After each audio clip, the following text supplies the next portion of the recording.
100 साल तक ज़िंदा रहने के लिए 100 साल ज़िंदा रहना ज़रूरी नहीं, बस एक ही दिन कोई ऐसा काम कर जाओ कि 100 साल तक नाम रहे।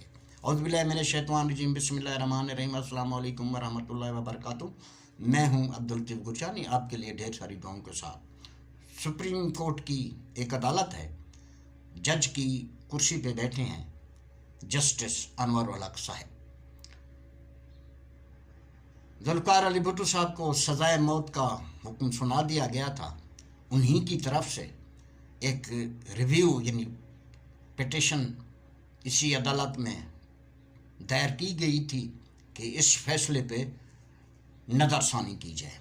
दूसरी तरफ उस वक्त की एक फ़ोर्स थी FFS, उसके 4 ऑफिसर भी वहाँ मौजूद थे जो कि वादा मुआफ़ गवाह थे। उनका बयान था कि ज़ुल्फ़िकार अली भुट्टो साहब ने हमें ये हुक्म दिया था कि अहमद रज़ा यानी कसूरी को ख़त्म कर दिया जाए, लेकिन हमारी फायरिंग के नतीजे में वो तो बच गए, उनके वालिद नवाब मोहम्मद अहमद ख़ान कसूरी यानी कत्ल हो गए।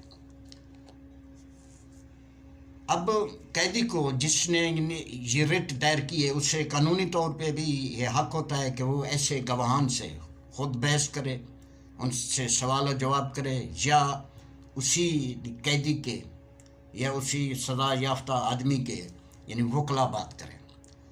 आपको पता है कि भुट्टो साहब ख़ुद भी बहुत बड़े वकील थे। उन्होंने अदलिया से रिक्वेस्ट की कि मुझे इनसे बात करने की, इनसे सवाल करने की इजाज़त दी जाए। इजाज़त मिलने के बाद अब जो ये 4 सुल्तानी गवाह थे, उनमें से जो सीनियर थे वो थे DSP अब्बास, मियाँ अब्बास है। भुट्टो साहब ने उन्हें कहा कि आप उठ के खड़े हो जाएं। खड़े होने के बाद फिर भुट्टो साहब ने पहला सवाल किया, क्या आपकी और मेरी कभी मुलाकात हुई, या मैंने कोई टेलीफोनिक रब्ता आपने मुझसे या मैंने आपसे किया, या मैंने कोई ऐसा हुक्म, कोई चिट लिखकर आपकी तरफ भेजी?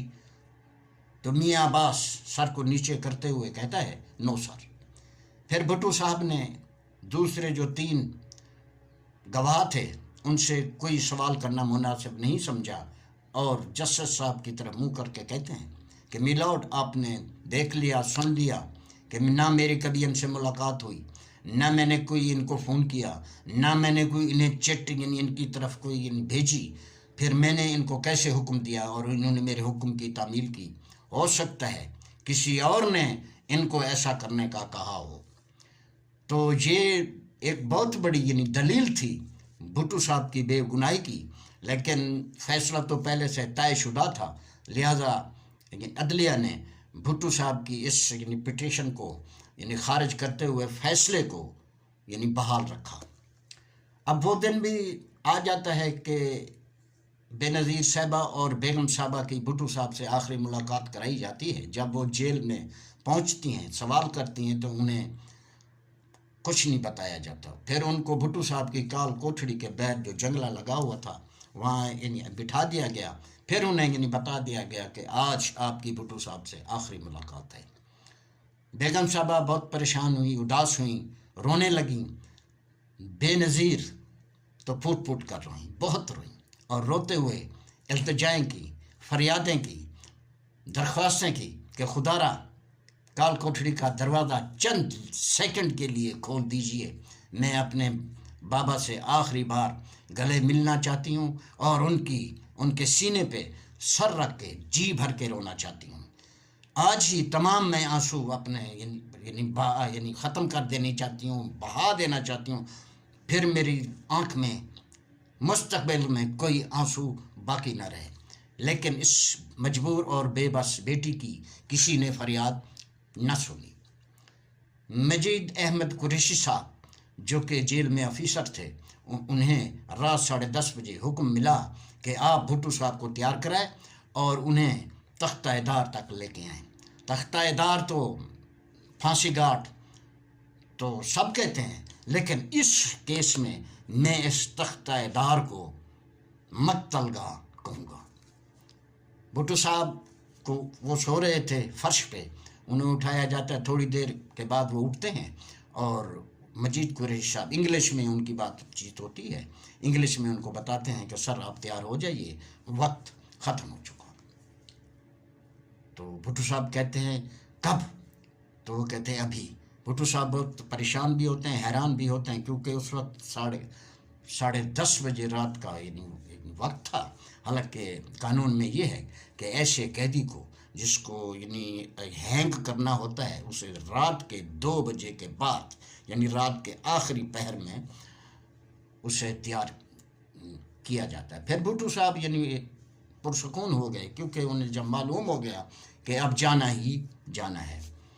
تو مجید احمد قریشی صاحب نے انہیں کہا سر اگر آپ نے کوئی ول یعنی وصیت نامہ لکھنا ہے یا مجھے کوئی زبانی کچھ بتانا ہے تو پلیز میں صبح بے نظیر صاحبہ اور بیگم صاحبہ سے ملوں گا، کوئی لکھی ہوئی تحریر ہے وہ بھی میں ان کے ہینڈ اوور کر دوں گا، یا آپ کا کوئی زبانی پیغام ہے وہ بھی میں انہیں دے دوں گا۔